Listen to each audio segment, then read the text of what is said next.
Wonderful. There's still a few empty seats. We are sold out, but if you wouldn't mind just being kind to your neighbors and help everyone get a comfortable seat. My name is Jamie Boskett. I have the privilege of serving as president and CEO here at the Virginia Museum of History and Culture. And on behalf of the VMHC team, but also our wonderful partners this evening, the Virginia Holocaust Museum, Sam Asher's with us. Thank you, Sam. And also the Weinstein JCC. And Orly, I think I saw you coming in. Orly's here somewhere. There's Orly. Thank you, Orly.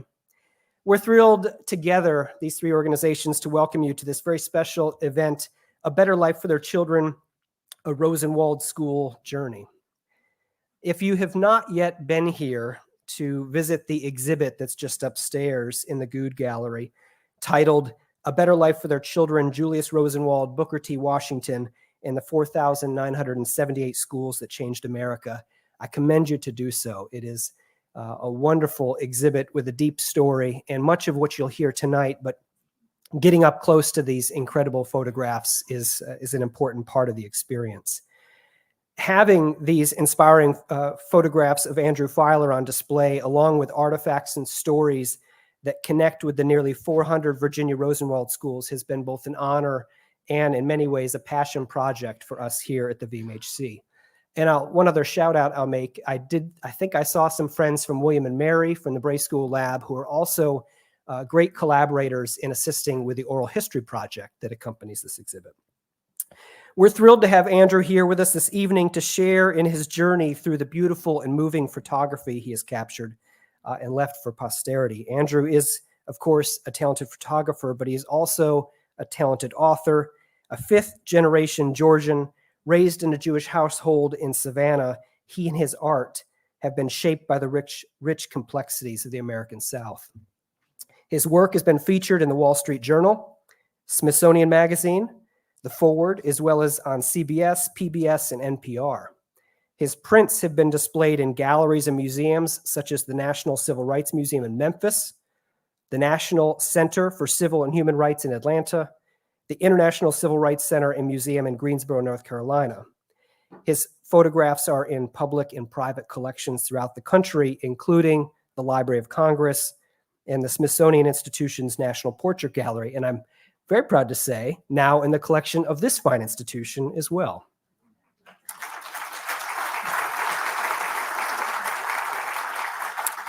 Tonight, Andrew will tell us about what he's learned in this extraordinary history and this journey of Rosenwald schools throughout the South and the fight to preserve these monuments to the life-changing power of education. Following Andrew's talk, I hope that you'll join us just outside in Commonwealth Hall for refreshments. Andrew's book is available for sale, and he will be available and happy to sign them. I'll also note to a very captive audience this evening that if you are not already planning to come back and join us on Saturday, this Saturday, there are just a few seats left for our annual History Symposium. It is a spectacular event that runs from 9:30 in the morning until early evening. There are 16 presentations, including 40 experts, historians, and practitioners. It is an incredible day of activity. And one of the panels, in fact, is devoted to the history of Rosenwald schools. So if we've whetted your appetite tonight, you might want to snap up the chance to come back and see us on Saturday. I'd also like to recognize just a moment, and I was just mentioning this to Andrew a moment ago, one of the connections that the three partners hosting you all tonight, the Virginia Holocaust Museum, the Weinstein JCC, and the VMHC, one thing they have in common is the remarkable generosity of Carol and Marcus Weinstein.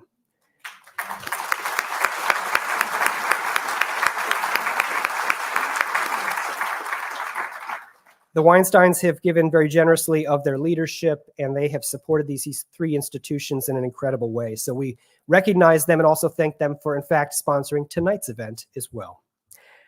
So I will end there because we are here to enjoy these incredible stories from Andrew and to enjoy his stunning photography. But let me just end with thanking you all again for joining us this evening for this special program and taking the time to learn from this very often overlooked story.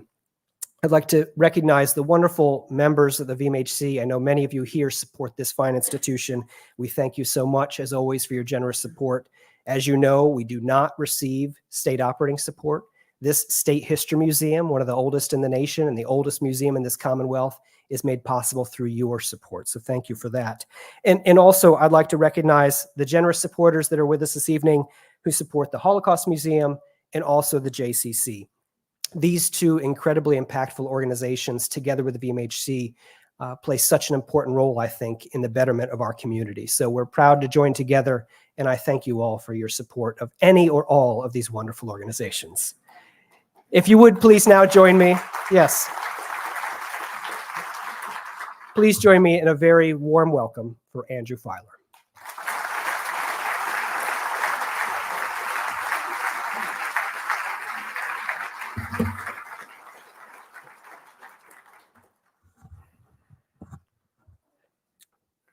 We live at a moment where we have come to understand that the narrative we have been telling about ourselves is inaccurate. It's too narrow. And that we've come to understand that a more accurate American narrative is a more diverse and inclusive American narrative.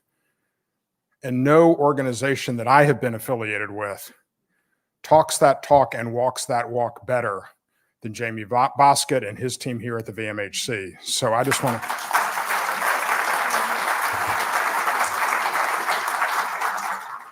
So it's a great honor to be here, and thank you all for coming out.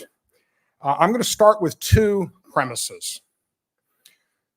The first is that the Rosenwald schools are one of the most important developments in the first half of the 20th century in America. They dramatically reshape the African-American experience. They dramatically reshape the American experience, and yet they remain hidden history, and their scope and sweep is largely unknown. The second is that the relationship between Julius Rosenwald and Booker T. Washington, the collaboration, the friendship, is one of the earliest collaborations between Jews and African Americans in the cause that only later becomes known as civil rights. And there's a direct connection between that relationship between Julius Rosenwald and Booker T. Washington, Rabbi Abraham Joshua Heschel, with his white beard flowing, marching hand in hand with Dr. King in the front lines, and who famously would say that when he marched with Dr. King, it felt like his legs were praying. And what happened in Georgia on January 5th of 2021, when filmmaker John Ossoff and the Reverend Raphael Warnock, having crisscrossed the state of Georgia together for 2 months in a runoff, developing not just a close personal friendship, but a political alliance and a collaborative working relationship that continues to this day, Georgia sends its first African American and its first Jewish American to the United States Senate.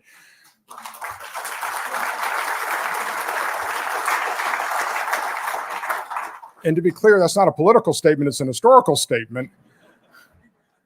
But that relationship between John Ossoff and Raphael Warnock stands on the shoulders of the relationship between Julius Rosenwald and Booker T. Washington. Now, I'm going to start with a photograph of a photograph. This is a portrait of Julius Rosenwald that hangs on the wall of the Noble Hill School in Bartow County, Georgia. That's about an hour northwest up I-75 in North Georgia. Julius Rosenwald is born to Jewish immigrants who had fled religious persecution in Germany. He grows up across the street from Abraham Lincoln's home. If you go to downtown Springfield today, there is a 4-square block Lincoln Home National Historic Site where the old historic buildings have been preserved. And directly across from Lincoln's home is Julius Rosenwald's childhood home. Peter Ascoli, who's the principal biographer of Julius Rosenwald, told me the story that when he went down to Springfield researching this biography, he was meeting with the superintendent of this National Historic Site and said, "Do you know where Julius Rosenwald's childhood home was?" And he says, "You're sitting in it." The office of the superintendent is in Julius Rosenwald's childhood home. And I'll add two details. Number one, at that time, there was not a plaque. Now there is a plaque in front of that home. And that plaque was placed there by the campaign to create a Julius Rosenwald and Rosenwald Schools National Historic Park. And the idea is a visitor center in Chicago at the old original Sears headquarters, which shockingly still exists, and Rosenwald schools in each of the 15 states. Legislation actually cleared Congress at the end of 2020, requiring the Department of the Interior to do what's known as a special resources study. That study was just published in July. And this idea is moving forward. And if it happens, this will become the first component of the U.S. national park system to honor a Jewish American. The second little detail is that because of all of this notoriety, the superintendent is moving out of Julius Rosenwald's childhood home, and they are going to open the home to the public. So Julius Rosenwald rises to become president of Sears, Roebuck Company. They didn't have the term CEO back then. And with innovations like satisfaction guaranteed or your money back, he helps turn Sears into the world's largest retailer of its era. And he becomes one of the earliest and greatest philanthropists in American history. And his cause is what only later becomes known as civil rights. And he is motivated by his Judaism.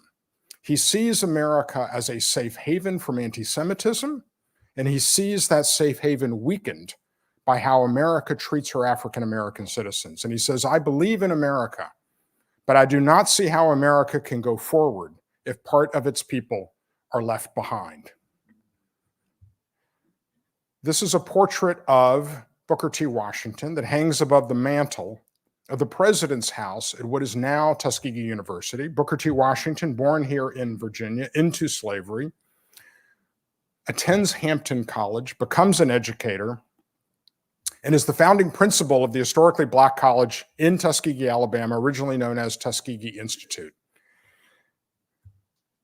This is a rare portrait of the two men together, a rare photograph of the two men together, printed on fabric and sewn into a quilt to commemorate the restoration of the Pine Grove School in Richland County, South Carolina. At the rededication ceremony, former students, former teachers, and their descendants were invited to sign the quilt, and it hangs today in the restored schoolhouse.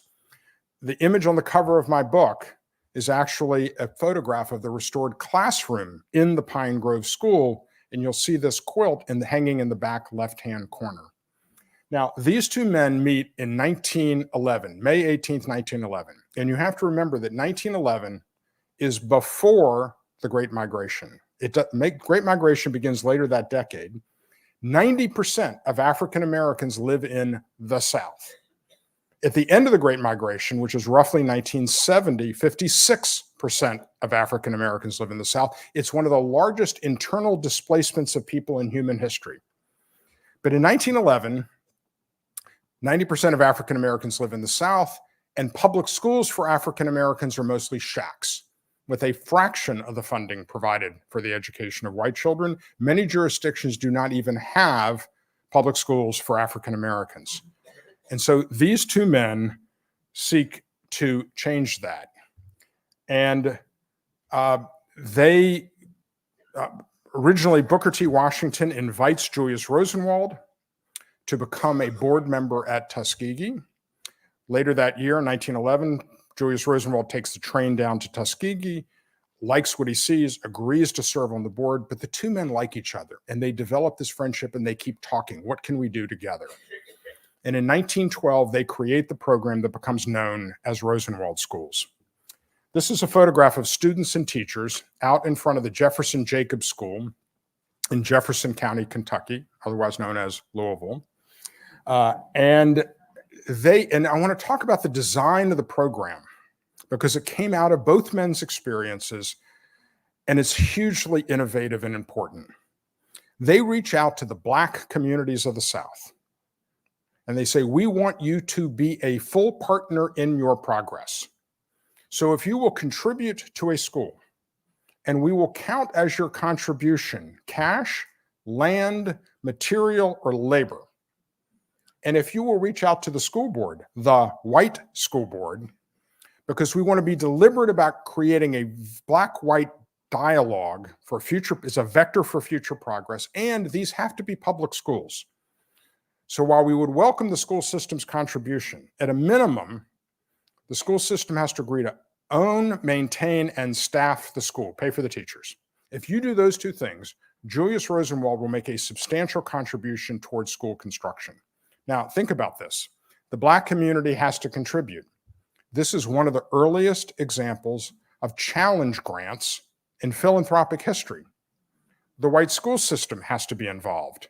This is an early example of public-private partnership. And so from 1912, when the Lochapoka community in Lee County, Alabama, becomes the first community to raise the matching funds until 1937, when President Roosevelt presides over the dedication of what will become the last Rosenwald School, the Eleanor Roosevelt School in Meriwether County, Georgia. The program builds 4,978 schools, and the results are transformative. Now, I actually want to back up for a second because I forgot to tell you one thing about this slide that I want to talk about. Photography plays a very interesting role in the history of this program. The program began with a pilot of 6 schools, all close to Tuskegee, so Booker T. Washington and his team could keep an eye on them. And Booker T. Washington has photographs made just like these of students and teachers standing proudly in front of their schools, carrying the hopes and dreams of their community. And he sends them to Julius Rosenwald, who writes back that he is so moved, he is committing to expanding the program. And photographs just like these continue to be made throughout the history of the program. They become part of the history of the program, part of the visual language of the program. And it is because of the role that black and white photography has in this story, all of my bodies of work prior to this body of work have been in color. I decided to shoot this body of work, not only all in black and white, but all horizontal, to honor the visual legacy of these images that are an important part of this story. So moving forward, taking you back to the Eleanor Roosevelt School, I want to use this image to talk a second about my part of my process. My process is to read and shoot, and to shoot and read, and the reading informs the shooting. The shooting informs the reading. I do an enormous amount of research. There are 100 Rosenwald schools listed on the National Register of Historic Places. I read 50 of those National Register nomination forms.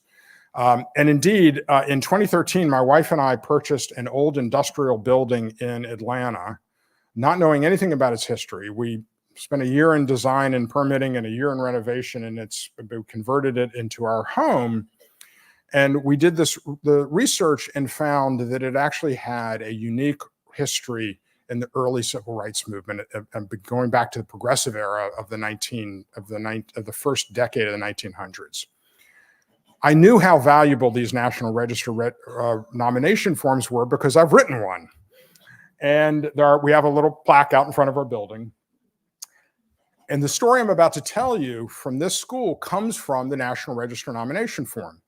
In 1929, Franklin Roosevelt, not yet president, sees a Rosenwald school in Meriwether County. This is Warm Springs. And he calls up the Rosenwald Fund and he says, we need an additional Rosenwald school in Meriwether County. It's 1929. The recession has set in. The black community is unable to make its contribution. The white community is unable to make its contribution. And so the idea languishes. In 1937, President Roosevelt calls up Edwin Embry, who's running the Rosenwald Fund, and says, I'm ready for Rosenwald School in Meriwether County.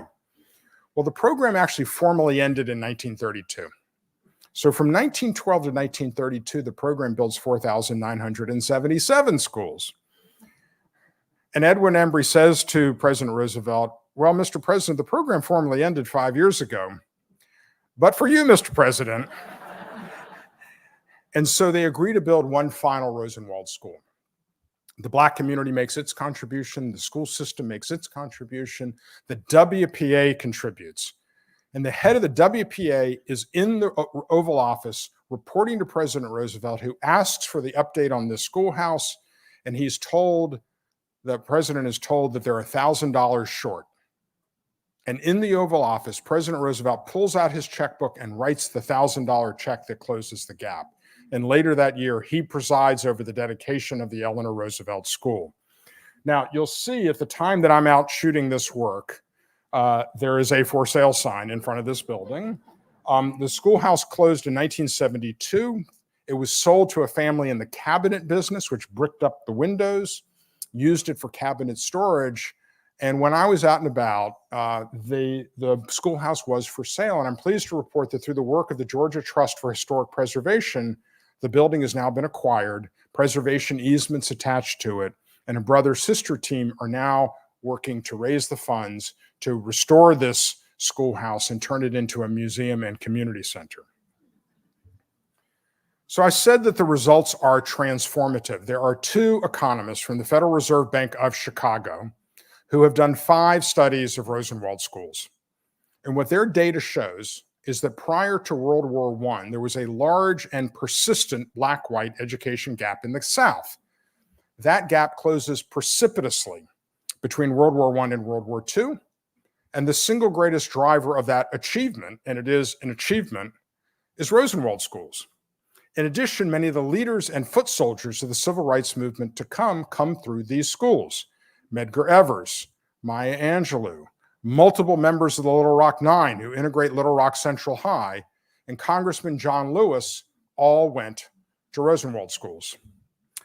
Now, I grew up in Savannah, Georgia. I'm a 5th-generation Jewish Georgian. And I left the South after high school and never thought I would come back. And I went bouncing around the world for 15 years. But in 1995, I moved back to Atlanta. So for 25 years, I was a constituent of Congressman John Lewis. And so I reached out to Congressman Lewis and asked if he would write the foreword to this book. And he said to me, I'm not sure I'm comfortable writing the history of Rosenwald schools. I just know I went to school there. And I said, Congressman, I will have an essay in this book, and there'll be 2 essays in this book by prominent African-American preservationists. We will have the history covered. What I want you to do is what only you can do. Bring us into that classroom. What was it like to go to school there? What role did education play in your life? And he said, oh, I can do that. And so on October 29th of 2019, I found myself in Congressman Lewis's Washington office that had been likened to a museum with all of these civil rights images on the wall. His staff had reached out to me earlier and said, can we shoot this portrait in his Atlanta office? And somewhat boldly, I said no.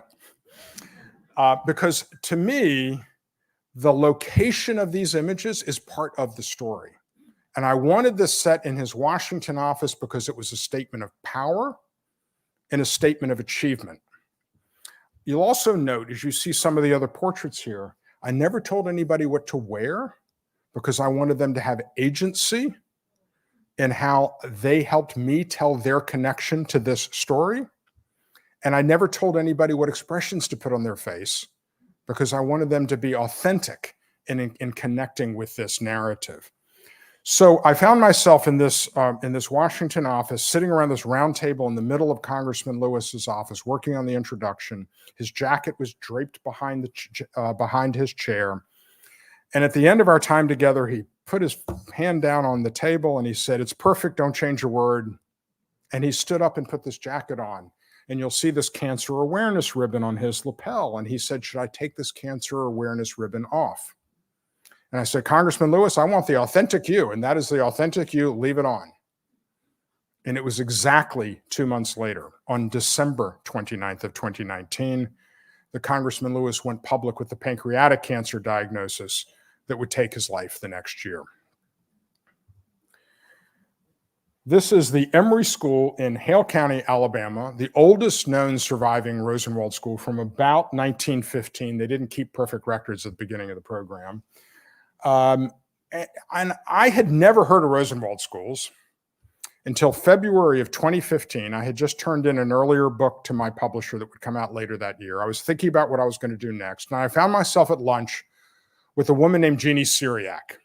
Jeannie had originated the role of African-American heritage specialist at the Georgia State Historic Preservation Office, and she was the first person to tell me about Rosenwald schools, and the story shocked me. I'm a fifth-generation Jewish Georgian. I've been a civic activist my entire life. The pillars of this story are the pillars of my life. How could I never heard of Rosenwald schools? So I came home and I Googled it, and I found that while there were a number of more academic books on the topic, there was not a comprehensive photographic account of the program. The documentary film Rosenwald would not come out for another year. And so I set out to do exactly that, the first comprehensive photo documentary of this program. And over the next 3.5 years, I drove 25,000 miles across all 15 of the program states. In fact, I was keeping this kind of running tally, and I had told my publisher I was 10,000 miles, 11,000 miles, 12,000 miles. At the end, I sort of stopped counting. In the end, when I added it all up, I actually thought there was a formula error in my spreadsheet. I couldn't believe it was 25,000 miles, but it was. And of the original 4,978 schools, only about 500 survived, and only half of those have been restored. I shot 105 of the surviving schools, and the result is this work. So I'm going to take you inside the Emory School, and I want to talk a little bit about the architecture of these buildings. But to do that, I have to tell you the story of Robert Robinson Taylor. Robert Robinson Taylor was the first African-American to attend MIT, the first accredited African-American architect. He happens to be the great-grandfather of Valerie Jarrett, long a fixture in public policy circles in Chicago and a principal advisor to President Obama during his entire tenure in the White House. Robert Robinson Taylor is hired by Booker T. Washington to be the chief architect at Tuskegee. And if you go to the Tuskegee campus today, which in itself is a National Historical Site, many of the beautiful buildings on that campus were designed by Robert Robinson Taylor. And Robert Robinson Taylor leads the team of architects who lay out the architectural principles of the Rosenwald schools, these large banks on the left of 9/9 pane windows to let in lots of light because these schoolhouses would not have originally had electricity. Cloakrooms on the right so that dirty outer garments could be kept out of the education spaces and the education spaces kept cleaner. Bricked piers to vent the potbelly stoves that kept the schoolhouses warm on colder days. And you'll see toward the back of this space a room divider. That room divider would have had in it a series of doors that could be closed off to separate the two education spaces in this structure or opened up so that the building could be a community center outside of education hours. This is progressive era architecture in service to education. And these basic architectural principles persist through the entire history of the program. Now, this is what is known as a one-teacher school. This is a two-teacher school, the Hope School in Newberry County, South Carolina. James Hope was the state school superintendent in South Carolina who was so committed to Rosenwald schools that every county in South Carolina had Rosenwald schools. And in this case, the Hope family all but donated. They actually sold for $5, which even back then in 1926 was essentially a donation. They sold for $5 the 2 acres of land for this schoolhouse.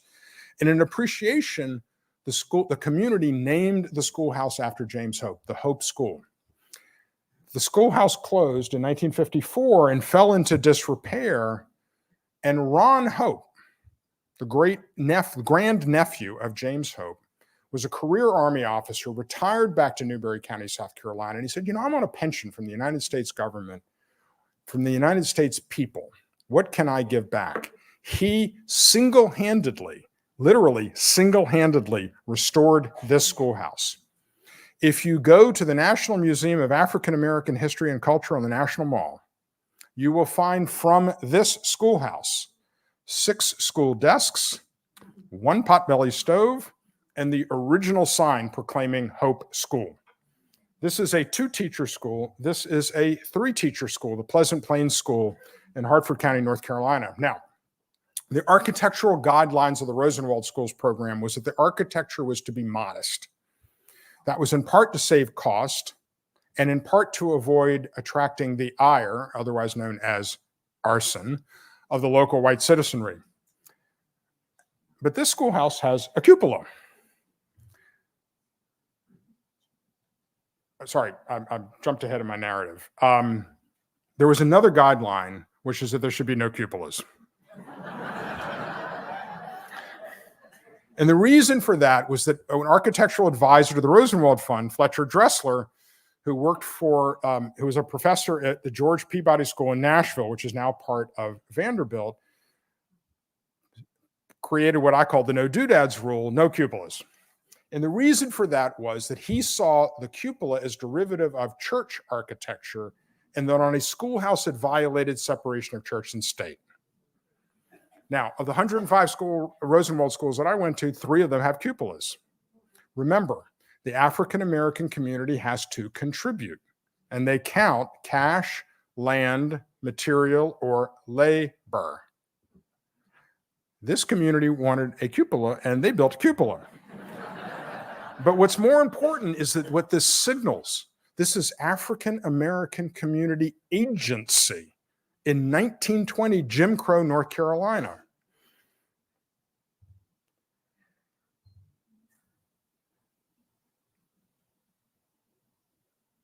Now, you've just seen 1 teacher school, 2 teacher schools, 3 teacher schools, small white clapboard structures. By the end of the program, they're building 1, 2, and 3-story red brick buildings. Now, 83% of the Rosenwald schools were these small white structures. And the reason for that was that the African-American community was not afforded school buses. So they had to be in a catchment area where people could walk to school. There was the school construction was so dense. If you take out Missouri, which joined the program late and only had 3 schools, the remaining 14 states, 2/3 of all counties had Rosenwald schools. But some of those counties did not have school-age African-American population. If you take out the county, if you look only at counties that had African-American school-age populations, 85% of those counties had Rosenwald schools. And the average number of Rosenwald schools was 5.5. There are counties that had literally dozens of Rosenwald schools. As a result of that, very few of the schools could be in use for education purposes today. They're too small. Now, I knew this was an extraordinary story. It was not clear from the beginning how you tell it visually. So I started out telling this architectural narrative, small white clapboard structures. By the end of the program, they're building 3-story red brick buildings. This is the Dunbar School in Pulaski County, Arkansas, otherwise known as Little Rock. It is, in fact, one of the 105 schools I went to, only 5 are still in use for educational purposes. This is one of them. Dunbar is now a middle school. Several of the members of the Little Rock 9 who integrate Little Rock Central went to Dunbar. It was a middle school and high school combined.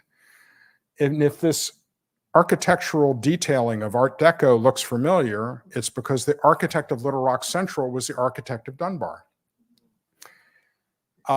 So I understood that this narrative of the architecture, while it was interesting, it wasn't sufficient, because when you realize that only 10% of the schools survive and only half of them have been restored, the historic preservation narrative becomes essential.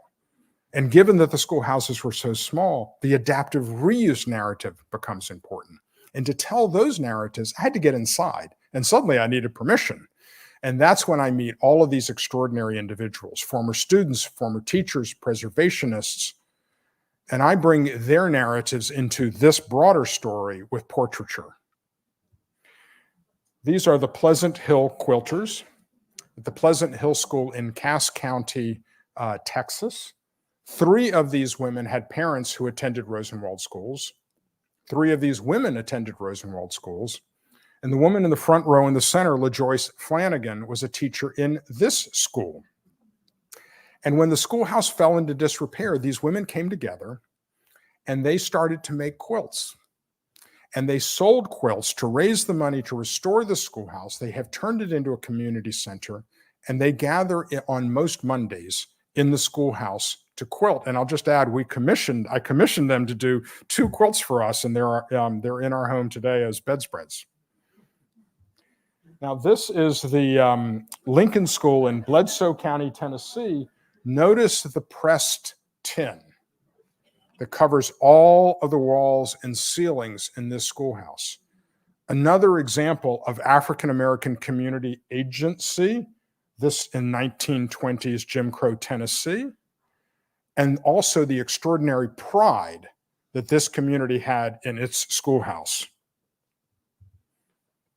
And this is the Denby School in which was originally Warwick County, Virginia. Those names have changed. This is Newport News.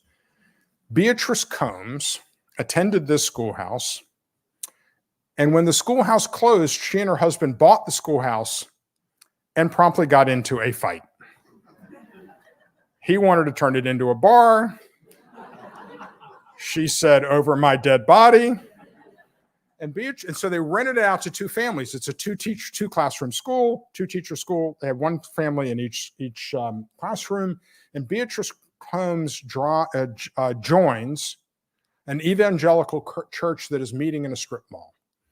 And the church thrives. They eventually rent out the schoolhouse to the church. The church acquires the schoolhouse, adds on to it, and Beatrice Combs was a member of this church, an usher and a secretary there her entire life. So I want to say a little bit about my process. You'll notice that there's a certain linearity to these buildings, and they don't quite fill an aspect ratio of 35 millimeter image is 3:2, and they don't quite fill that image, that shape. And so I had to have either foreground or sky in my images. Now, I did a lot of research in advance of going to these various schoolhouses, and I would go on Google Maps and Street View and learn about the buildings, but importantly, see how they were oriented. Because if they faced east, I needed to be there in the morning for morning light. If they faced west, obviously I needed to be there in the afternoon, unless it was cloudy. And I love clouds because it gave me more options, but also made the skies more interesting. So I was in Washington, D.C., and I had a dinner in Washington that night. I had to leave. I came down in the morning, and I had to be on the road back to Washington by 3:30 in order to make this dinner. And I knew from the weather report that it was going to be bright sun. This schoolhouse faces west. It was going to be bright sun, and at about 1:30, clouds were supposed to come in. So I'm kind of gambling that around 2 o'clock, the clouds are going to be okay. I get down there about 10:30. It's blue sky. It's harsh light. It's kind of awful. And I sit in my car across the street. This is one of those sort of 6-lane suburban drag race strips. And about 1:30, lo and behold, the clouds start to come in. And about 5 minutes to 2, it's like, okay, in 5 minutes, I'm going to go shoot the school. And a van pulls up and parks right in front of the entrance. So I get in my car, I drive across the 6 lanes, I knock on the door. It's the pastor. And I tell him what I'm doing, and he could not have been more gracious. He brings me inside. He takes me into the old schoolhouse. He tells me the story of Beatrice Combs. Her portrait hangs above the doorway in the old schoolhouse, which is today the Beatrice Combs Fellowship Hall. He puts me in touch with her daughter, who tells me this broader story I've shared with y'all. And when this exhibition originated at the National Center for Civil and Human Rights in Atlanta, her son, daughter, their children, and their grandchildren, Beatrice Combs's great-grandchildren, all came down to see the exhibition. This is an example of the banks of 9/9 pane windows that are the signature feature of Rosenwald School's architecture. This is the St. Paul's Chapel School in Brunswick County, Virginia. If you are driving across the rural South and you see a building like this, it's a signature of Rosenwald School architecture. And this is a portrait of Abraham Lincoln in the Warfield School in Montgomery County, Tennessee, where you see the pattern, the shadow from these 9/9 pane classic Rosenwald School windows. But then you see buildings like this. This is the Hannah School in Newberry County, South Carolina. It is across the street from the Hannah AME Church, which is the namesake for the school. The graveyard from the church has grown up around the school, and in the kind of detail you could never make up. This school rises on Deadfall Road. But you see the schoolhouse is in great disrepair. And these spaces are the locus of history and memory in a community. When we lose structures like this, we lose a piece of the American soul. And that's why the historic preservation narrative, the adaptive reuse narrative, is such an essential part of this story, because we are in a race against time. And indeed, there were times on this journey that I came across schoolhouses that had collapsed so recently that they were surrounded by emergency fencing or yellow caution tape. This is the Nansemond County Training School in Nansemond. This is what was then called Nansemond County, now Suffolk, that in the efforts to preserve the schoolhouse, the local community got the building listed on the National Register, but before they could raise the funding to restore the schoolhouse, it collapsed. And they, as you've seen, they have braced the surviving walls. I checked before I came up here. The only difference between this image and today is a lot of weeds. Now, this is inside the Cairo School in Sumner County, Tennessee. This portrait of Julius Rosenwald has hung in this schoolhouse since the schoolhouse opened in 1923. These are brothers Frank and Charles Brinkley. Both of them were students in this schoolhouse. Both of them went to college. Both of them went to graduate school. Frank became a high school math and science teacher. Charles became a middle school principal.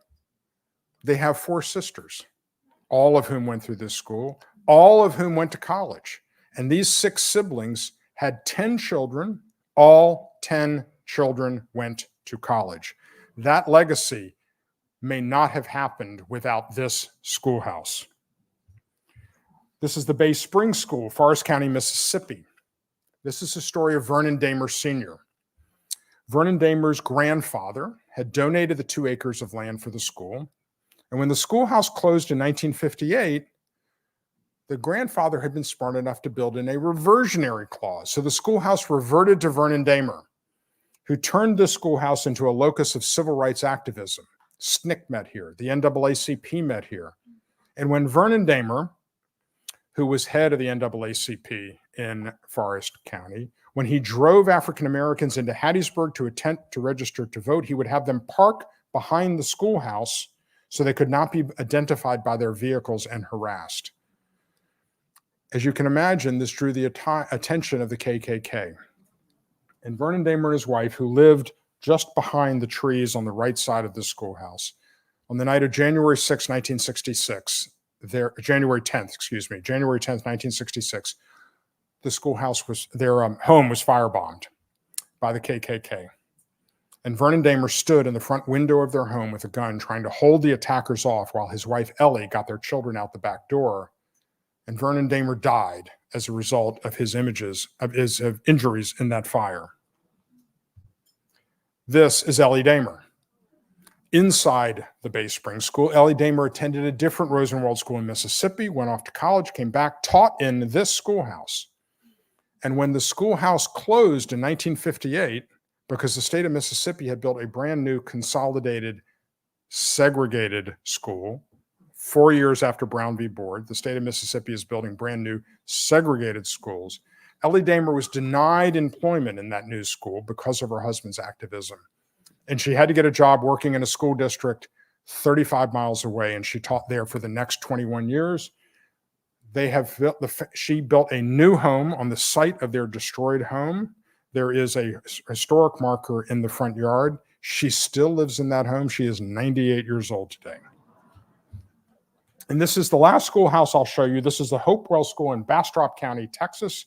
At the moment I was out shooting this work, it was in the last throes of being restored. In November of 2022, I was there as the keynote of the 100th anniversary of this schoolhouse. The event was actually held in the Bastrop Opera House. I have made my operatic debut. And this is inside that schoolhouse. While it's being restored, you see the texture on the wall is primer. There's plastic sheeting on the floor. The potbelly stove on the right is wrapped. The photograph in the middle of this image is from the 19th century. This is Sophia and Martin McDonald. They were both born into slavery. And upon emancipation, they started raising farm animals. They acquired some land. They acquired some more land. They eventually acquired 1,200 acres. And when the Rosenwald Schools program came to Bastrop County in 1919, the family donated 2 acres of land for the school. Its first teacher was their daughter. And one of her first students was her daughter, Sophia Williams, shown here on the right, holding up this portrait of her grandparents. Her husband, Elroy Williams, on the left, went to a different Rosenwald school in Bastrop County. They both went to college. They both became educators back in Bastrop County. And when I was out shooting this image, they were in the last throes of leading the effort to restore the schoolhouse, which has now become a community center and small museum. I found this story time and time again. Former students, former teachers becoming former students becoming teachers, becoming the locus of memory and history in a community, leading these types of efforts to keep history alive. And because of stories like this, I decided to write a short story that went with each image. So in the book, as you will see, each photograph, or in some cases, pairs of photographs, come with a short story that tell that schoolhouse's connection to this broader history. Now, the last image I'm going to share with you is slightly different. Because while this is a book and a story about Rosenwald schools, there is another component of Julius Rosenwald's legacy that's too important to leave out. And that was the Rosenwald Fellowships. From 1928 to 1948, the Rosenwald Fellowships were the largest source of support for African-American intellectual creatives and intellectuals in the 20th century. From those 2 decades, 1928 to 1948, there were some grants that went to liberal white Southerners. 278 grants went to Southerners like newspaper editor Ralph McGill, playwright Lillian Smith. But 587 grants went to a veritable who's who of African-American intellectuals and creatives. James Weldon Johnson, Zora Neale Hurston, Marian Anderson, Langston Hughes. It goes on and on and on. It's really extraordinary. And the first photographer to be awarded a Rosenwald grant was Gordon Parks.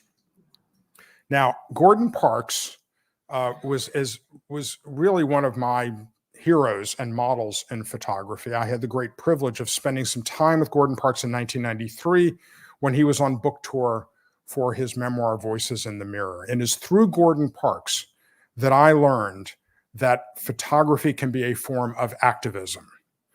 And so in Atlanta, Georgia, I happened to be friends with his daughter, Leslie Parks Bailey. And so I called up Leslie and I said, Leslie, I've got this idea that I want to bring the Rosenwald Fellowship story into this work by telling your dad's story. And I've got this idea of you hugging a photograph by your dad. And she said, that's a great idea. And she put me in touch with the Gordon Parks Foundation that immediately emails me this self-portrait of Gordon Parks. And they said this self-portrait was part of Gordon Parks's application to the Rosenwald Fund. I said, that will do. And I'll just add this one little detail, which was that I knew from the beginning that I wanted to shoot this on a manhole cover. Gordon Parks, of course, becomes the first African-American on the staff of Life magazine. He's one of the leading photographers of the 20th century. And one of his seminal essays was a photo illustration for Life magazine in 1952 of Invisible Man, Ralph Ellison's Invisible Man. And the Invisible Man is coming out of a manhole with this manhole cover above his head. And that was the reference that I wanted to capture in this image. So I'm just going to close on a personal note. I come to this work as an activist. And as I have reflected back on this journey, there's one thing that really has jumped out to me about this work. Julius Rosenwald and Booker T. Washington are building schools for African-American children in 1912 deeply Jim Crow, deeply segregated America. That is a extraordinarily optimistic act. That is a multi-generational act. And I find great power in this combination of optimism and long ball. And indeed, for everything he had been through, this was the heart of Congressman Lewis's philosophy. He would say with great frequency, be hopeful, be optimistic. Our work is not the work of a day, a week, a month, or a year. It is the work of a lifetime. And so I'll close this portion of our evening with this refrain from Congressman Lewis's most fervent call. Be optimistic, think long term, and indeed make good trouble. Thank you very much.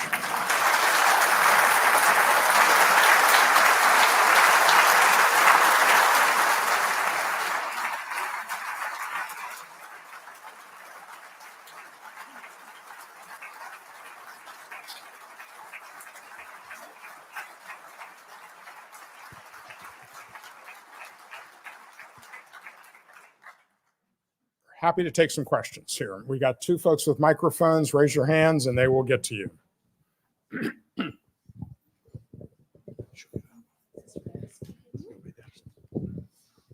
This has been quite an education.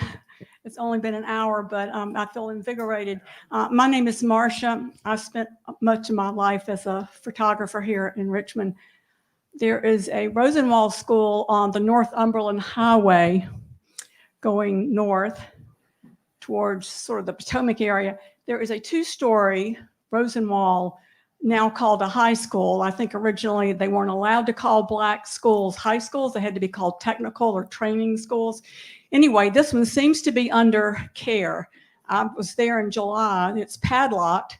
There seems to be renovation going on. It is a two-story, and it has, somebody's loving it, but there's a historical marker adjacent. It's right off the road. There's a cornfield right beside it. The grass has been plowed so that there's easy planting of grass. So it looks landscaped and cared for.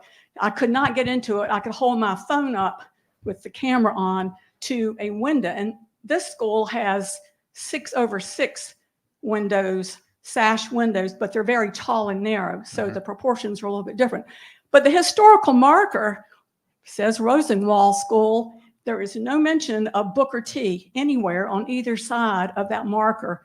The marker's been there since 2000, and I feel like something needs to be done to change that.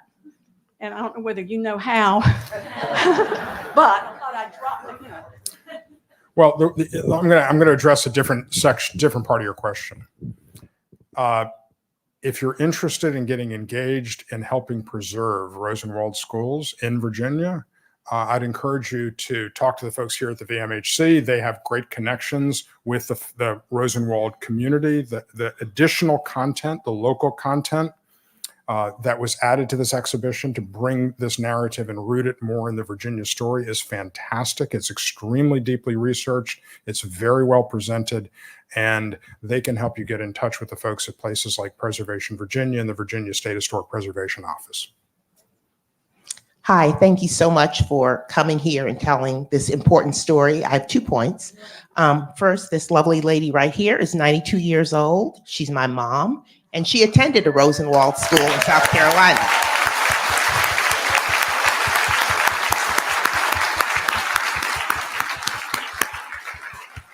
So through your entire presentation, she's like, that's right, that's my school. That's right, that's right. So you are correct.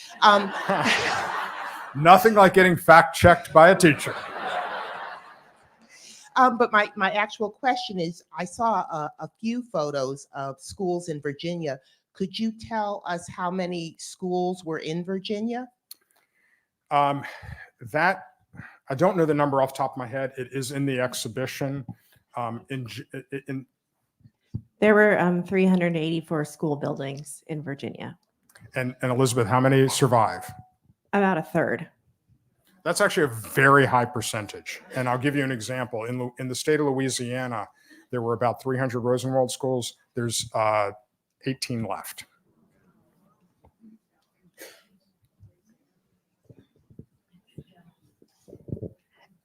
Hi, I'm Rhonda Bernstein. I'm a preservation architect for the National Park Service. But my question actually follows along this line. You said that there are about 500 schools left and that you documented 100. 105. 105. And so my question is sort of a two-part question, but did you go to all 500 and only choose to document 100, or did you document 100 and all 100 are in your book? Are there less in your book?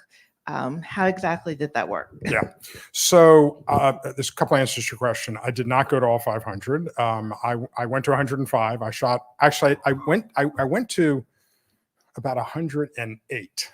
There's like 3 that I went to that I did not shoot, either because it was at night or because it was a private home. And the rules are a little bit different when it comes to private homes. I shot 105 schools, 53 made the cut to the book. And in writing the prose, there's 16,000 words of stories in this book.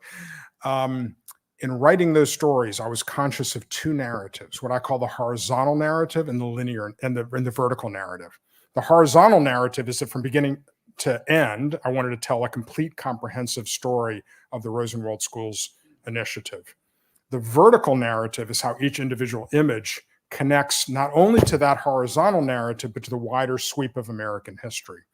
And so ultimately, I was looking for stories that advanced either the horizontal or the vertical narrative.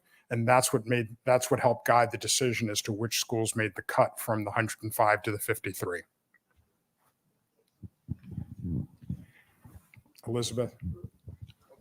Oh.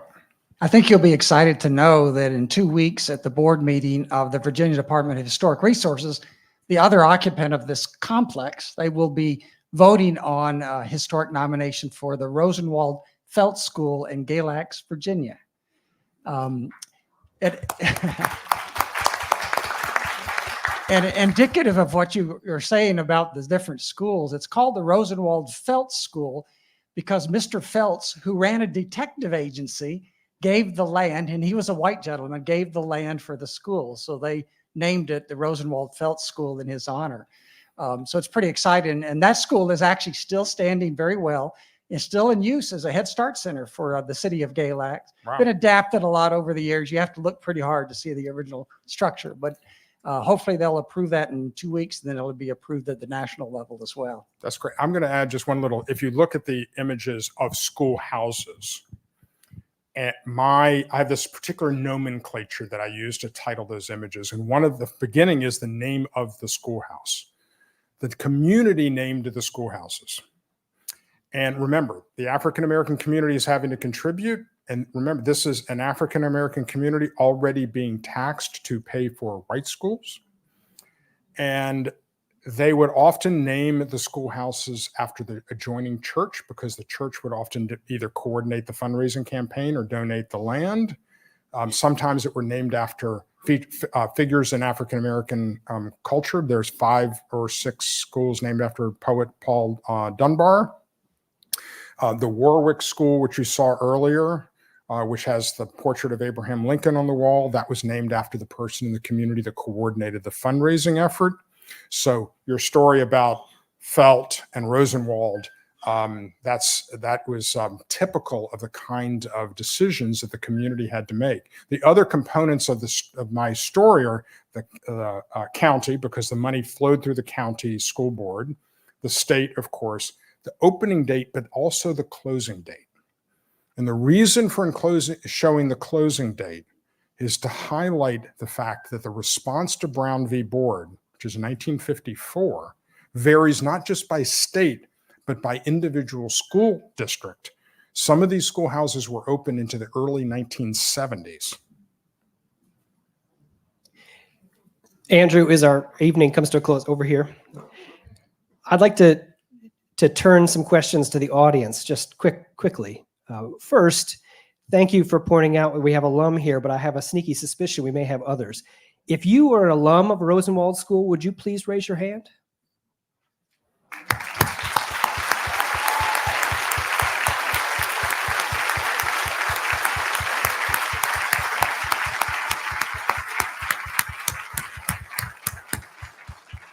Thank you. We're honored to have you here this evening. And one more question.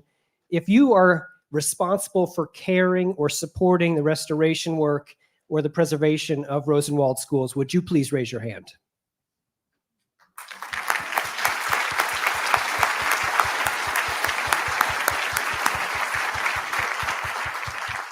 Thank you all for being here. Thank you, Andrew, for a very inspiring talk. Thank you so much.